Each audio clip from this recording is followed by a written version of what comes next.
If you'll go ahead and start signing in.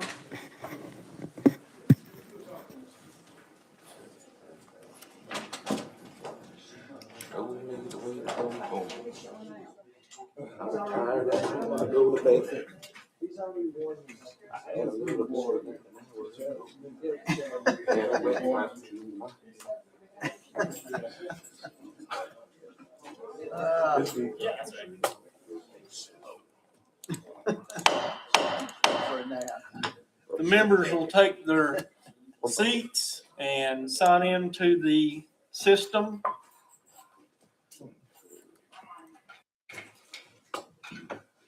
Good afternoon. Today is Wednesday, February the 4th, 2026. I hereby call State and Local Government Committee to order.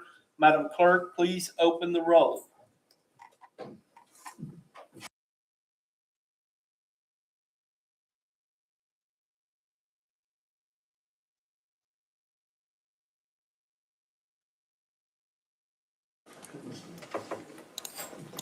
Madam Clerk, please announce the roll.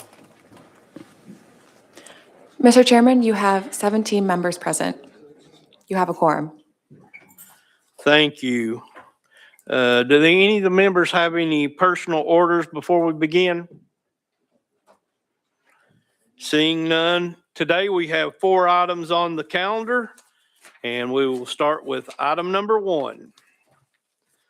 This is House Joint Resolution 180 by Representative Reeves. Got a proper motion and second. I do see it has an amendment.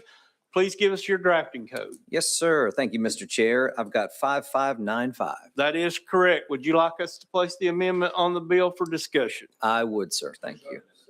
Proper motion and second on the amendment. Madam Clerk, please open the board for voting on the amendment.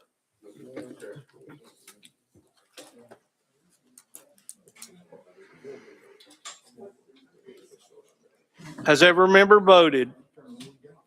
Does any member wish to change their vote? Madam Clerk, you will close. Mr. Chairman, you have 15 ayes and 1 nay.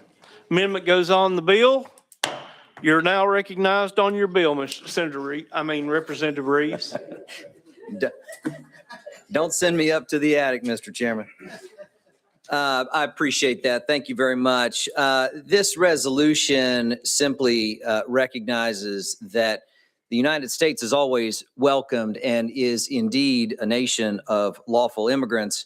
But it requires newcomers to contribute by respecting our laws and embracing American values. Enforcing immigration laws is essential for national security, economic strength, and public safety. However, the current legal immigration process has been burdensome, with unnecessary bureaucracy, lengthy delays, and excessive cost on lawful applicants. And this places an undue burden on those trying to follow the law the right way. So what this resolution does is to urge the federal government to eliminate unnecessary delays, reduce bureaucratic red tape, lower excessive fees for lawful immigration applicants, and still maintain rigorous security standards. And with that, I renew my motion. All right, you've heard the explanation of the amended House Joint Resolution. Any questions? Representative McCalman. Thank you, Mr. Chairman. And Mr. Sponsor, thank you for bringing this resolution. Our immigration system is indeed broken. It is a federal issue, and the federal government does need to fix it. And I appreciate you doing it. So keep up the good work. Any other questions for Representative Reeves? Question has been called on the bill. I did not recognize this individual, so I will now recognize him. Representative Miller. No, the bill. Question has been called on the bill, so we're ready to vote. All those in favor of moving House Joint Resolution 180 as amended to calendar and rules, please vote on the voting system. Has every member voted? Does any member wish to change their vote? Madam Clerk, you will close the board and announce the vote. Mr. Chairman, you have 17 ayes and 1 no. Without objection, this bill moves on to calendar and rules. Representative Littleton, you're recognized. Thank you, Mr. Chairman. I know I'm out of order, but I would like to welcome our new member, Representative Michael Langford, that's with us today. He's taken, Jeff, I know, I'm just, Representative Burkhart's place, so I know he'll do a good job. So let's make sure that we welcome him today. Yeah.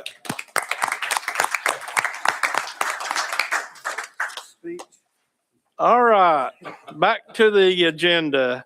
House Bill 1380 by Representative Harris. He has asked that this bill be rolled 1 week. Without objection, we'll roll this bill a week. Item number 3, House Bill 0744 by Vice Chairman Wright. Vice Chairman Wright, you're recognized. Thank you, Mr. Chairman. This bill was intended to make sure that non-governmental agencies that were performing government tasks could not discriminate based on religion. But in the interim here, I have to take it off notice. Thank you, Without Mr. Chairman. Without objection, this bill will be taken off notice. Item number 4, House Bill 0458. This is Chairman Rudd's bill, and he is out today, so Chairman Moon will be presenting from his seat this bill. Proper motion. Is there a second? Properly second. Chairman Moon, you're recognized. Thank you, Mr. Chairman. House Bill 458 by Rudd is a bill dealing with late vacancies during the election cycle. Mr. Chairman, it does have an amendment. Please give us your draft. Amendment is 11640, and it rewrites the bill. That is correct. Would you like us to place we have a proper motion and second to place the amendment on the bill. Madam Clerk, you will please open the board for voting on the amendment.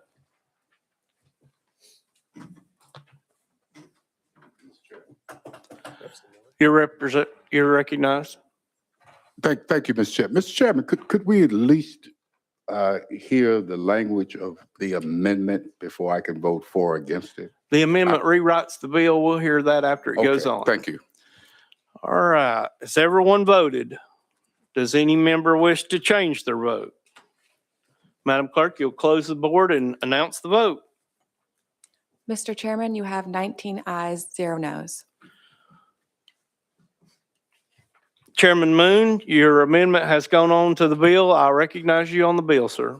Thank you, Mr. Chairman. Thank you, Mr. Chairman and members. This legislation serves as a cleanup to House Bill 855, which was enacted last year. Since that time, 4 judicial seats have become vacant after the qualifying deadline required to call a primary. Under current law, there is no mechanism for filling these late-breaking vacancies through the normal primary process. The amendment provides a narrowly tailored solution by allowing the executive committees of the Republican Party and the Democratic Party to nominate their respective candidates for a general election when the judicial vacancy occurred after the qualifying deadline. This ensures that voters still have access to a full and competitive general election ballot, even when vacancies arise unexpectedly. This amendment provides clear statutory direction for handling judiciary, district attorneys, public defender vacancies that come after the political party primary request deadline. That's important because some of the district attorneys serve multiple counties, and if we put it in state statute, then it's clear to all parties how they can proceed. So, Mr. Chairman, that is the bill, the amendment that rewrites the bill. You've heard the explanation of the amended bill. Does anyone have any questions? Representative Martin, you're recognized. Thank you. And thank you for that ringtone. My question is, when it says for a vacancy of a judge, are we talking only about state judges? Or are we talking about general session judges? Chairman Moon? Only speaking of state judges. Or if it's a partisan race, then it'd be all judges that could appear Okay. on the ballot in the jurisdiction. Representative Martin? Well, my question is this. So like, let's say that the qualifying time is passed and you have a candidate who's running for a county commission or school board and they pass away. Would they get the opportunity under this? Is this covering that? Chairman Moon? Thank you, Mr. Chairman. No, this only applies to judicial vacancies that occur for the question of the judiciary. Representative Martin? So what would happen in that situation if there was someone who qualified to be the Republican nominee, perhaps they even won the primary, and then they, for some reason, moved out of town or died or something and couldn't serve? How would the party get someone like that on the ballot? Chairman Moon? Thank you, Mr. Chairman. That's covered in other parts of the statute. There's carve-outs for that make allowance for that. And a number of us sitting here today arrived here, I did, and others, through that process. And you. Representative Martin? Well, and that's what makes me think of this, because that's how when on the county commission, I was nominated in the interim after the time had already passed by the local party. But you're saying that's taken care of in another part of the code. Chairman Moon? I'm fine. Thank you, Mr. Chairman. That's correct. All right, we've got a few others that want to be recognized. Let me say this, we do have a speaker on this bill. Do anybody have any more questions for the chairman at this time before? Or you all want to hear from the speaker then first? Okay. Without objection, we'll go out of session. We're out of session, and I recognize Chairman Scott Golden with the Tennessee Republican Party. Please recognize yourself, and we'll have you some questions afterwards. We'll turn your mic on. Go ahead. All right, everybody. Oh, good. Thank you, Chairman and Committee. Representative Moon, thank you for your service and everything that you're doing. He's exactly correct, Representative Martin. If with the way our system works now is both the Republican and Democrat parties call for primaries within their own county. So any vacancy that might occur during that process would then be filled by a caucus. What this bill addresses is multi-county judicial seats. After the qualified deadline for this year was August 25th, we have had 2 vacancies, or will have 2 vacancies moving forward, that the party cannot call for a primary in because of 0855 last year. So this would be a cleanup to allow for that process to take place under the narrow circumstances that the vacancy, a multi-county judicial vacancy, occurs following the primary call to primary deadline. Did I confuse everybody? Fortunately, okay. These are questions for our speaker. First on the list is Representative Warner. Thank you, Mr. Chairman, and thank you, Chairman, for being here today. So use one of us as, say, a state rep race after the qualifying deadline has passed, and from some unfortunate reason, someone passes away, either party. It's a multi-county district. How do we fix that? Yours is already covered in state law. If any of you are get promoted or move out of the state, you're already promoted like Representative Martin was.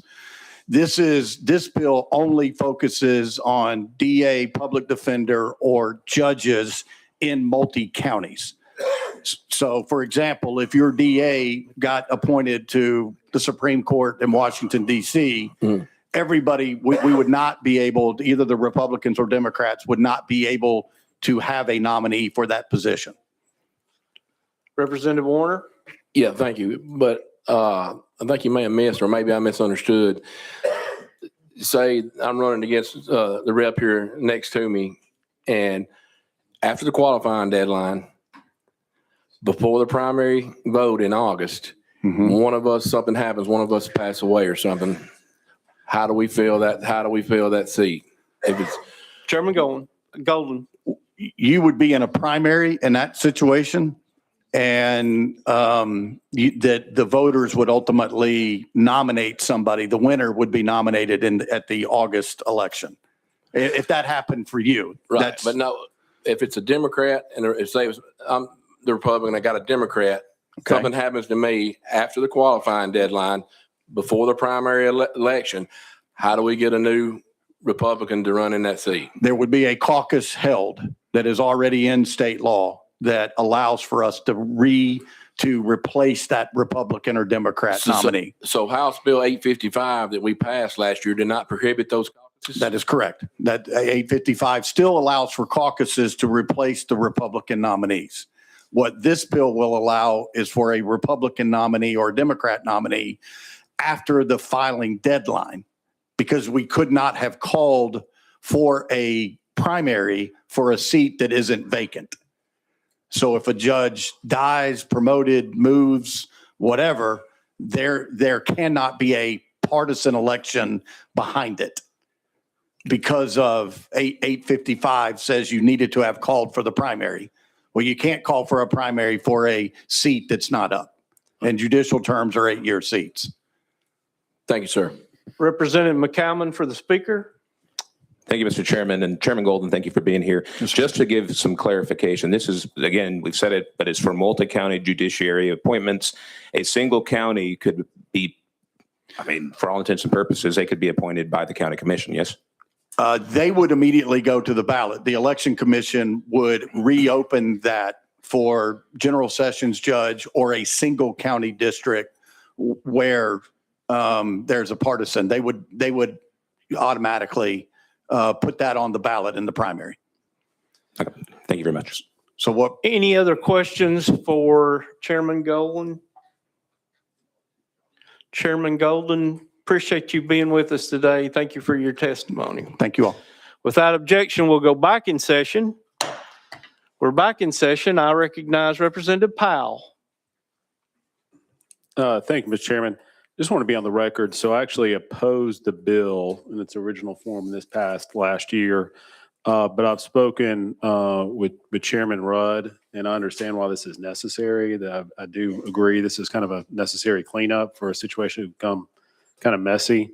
So again, just on the record, I did oppose that bill last time. I think that there were going to be problems. Clearly, the problems emerged, but sometimes you got to come back and fix your problems. So that's really all this bill does. Just thank you. No questions. Yes, Representative Leatherwood. Any other questions? Seeing none, I think we're ready to vote. Do I have a motion? We got a proper motion and second on the bill. We're ready to vote. Madam Clerk, will you please open the board for voting? All those in favor vote yes. Those opposed, no. Has every member voted? Does any member wish to change their vote? Madam Clerk, you will close the board and announce the vote. Mr. Chairman, you have 21 ayes and 1 present not voting. This bill will move on to calendar and rules.